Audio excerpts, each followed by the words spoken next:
Welcome. My name is Colleen Tauke and I'm the sewing specialist here at Fons & Porter. In this Quilting Quickly tutorial, I'm going to show you how to make the blocks in the quilt called Belle Prairie. If you'd like to purchase this pattern, please visit our website. Okay, we're going to be using 2.5 inch pre-cut strips in this one, and we're going to divide the strips then according to kind of their warm or coolness. So warm prints, pinks, oranges, yellows, purples. So we've got light, the warm, and then we've got cool ones more into the blues and greens. We're going to be then adding kind of a khaki color, a coral salmon color, and a navy blue to set everything off, and it makes this really great quilt like you see behind me. Okay, so let's take these out of the way, and then we'll slide these over.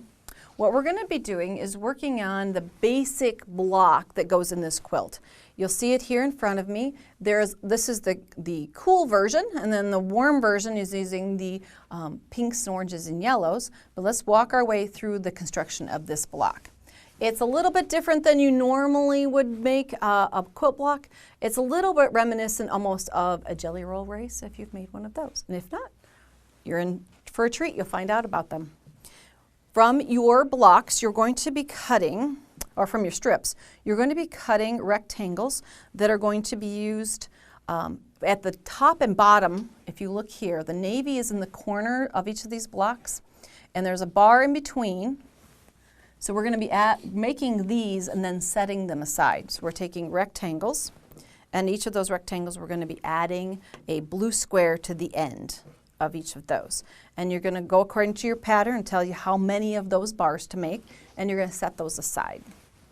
Now we need to construct the center part of this block, and this is where it's kind of like a jelly roll race, because instead of cutting lengths, and you see that they're varied within the center section, there's all kinds of different pieces. Instead of giving you all kinds of cuts of so many of this rectangle, so many of that, it's a little bit more random. What we do is you take your fabrics and you link them end to end. And you can see here I've linked a bunch of them together. They're just randomly linked. I'm not so good at random. Sometimes I need to plan so that I don't have two of the same print next to each other. But you link the remaining pieces after you've made these bars. You link your remaining pieces together in one long strip. Then it tells you in the instructions to take these end to end, right sides together, to the sewing machine and stitch. So I'm going to stitch just a little piece of this. And literally you're going to be sewing down the entire length, a 1/4 inch seam, pairing this whole piece together. And that's how in a jelly roll race too. You're linking your pieces end to end and then folding and putting right sides together and then creating a strip set basically. And so I'm just going to do a little piece of this. When you get to the other end, if you haven't folded it perfectly, I've got this one so it is folded, then I would clip through here. Remember, this is all about random piecing in the center, so it's nothing precise. A little more fun. Kind of lets you not have to worry about cutting each piece. Now we're opening this up. We're going to have a strip set. You're going to visualize that the rest of this is cut. So it's a strip set with 2 pieces. And we're going to do that same process again. We would take the far end and visualize that these are sewn together, right sides together after you've pressed this, right sides together so that you make seaming here. So you have a strip set with 4 pieces. And I can bring that in here. So I've got a portion of it here. So I've got 4 pieces. That's how you get this randomly placed piecing down through it. So take your strip set of 4, and from that you're going to cut a 12.5 inch unit that you're going to be using in your block. Now if you've been adding them together, I've already cut a piece off of this one so I know that one side is straight, but if you're randomly putting this together at the very beginning, you're going to want to straighten the one end and then make sure that you can get a 12.5 inch And since this is a 12.5-inch ruler, we can get a 12.5-inch unit out of this. So down through, just like that. So I've got the 12.5-inch piece. Now, remember those pieces we set aside that we had the blue squares on? This is where these now come in as the top and the bottom of your block. So you're going to create the required number of cool blocks in this method, and the same thing is what you're going to do with the warm colors. So that's the center of your block, or of your quilt top. But you'll notice that the diagonal or diagonally set, so all of the turquoise blocks, if you look at the stripes within the blocks, they come in the same direction down through the quilt. Then the warm blocks weave the other direction in placement. It's really going to be important here in a minute because we're going to work on how to create those outer edges. See those triangles out there?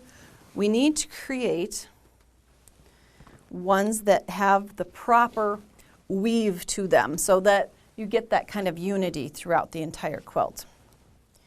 And you get this by, here's the warm, these are the warm blocks, and these are going to be, I've my cheat sheet, these are going to be for the outer corners of your quilt top. So just see those little corners poke out.